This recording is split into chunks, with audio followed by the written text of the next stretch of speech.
hello, and happy holidays. My name is Brussel Sprout, and I'm one of the elves from the North Pole that helps Santa get ready for Christmas. And tonight, I'd like to read you a story called The Night Before Christmas. Are you comfortable? Ready? Let's begin.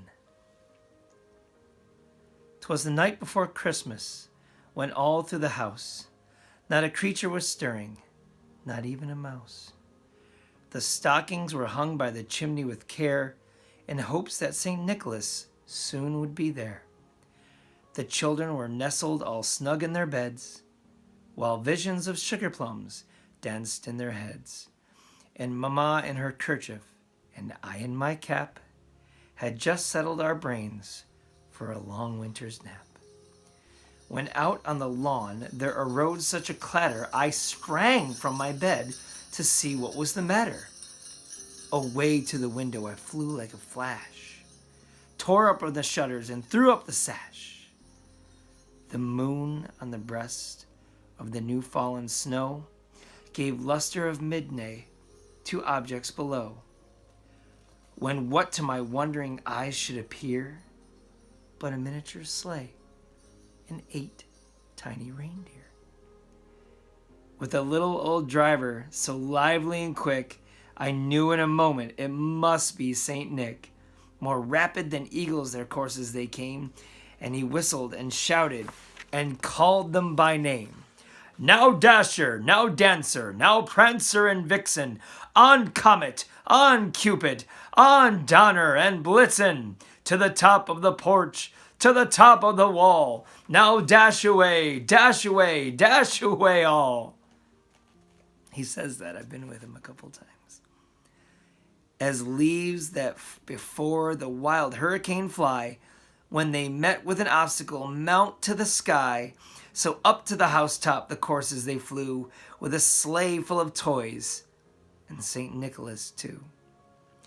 And then in a twinkling, I heard on the roof the prancing and pawing of each little hoof.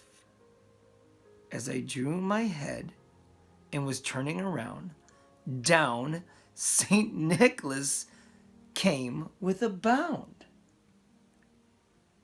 He was dressed all in fur from his head to his foot, and his clothes were all tarnished with ashes and soot.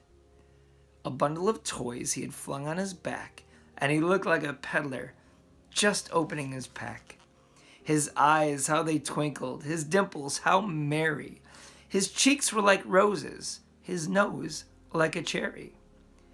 His droll little mouth was drawn up like a bow, and his beard on his chin was as white as the snow.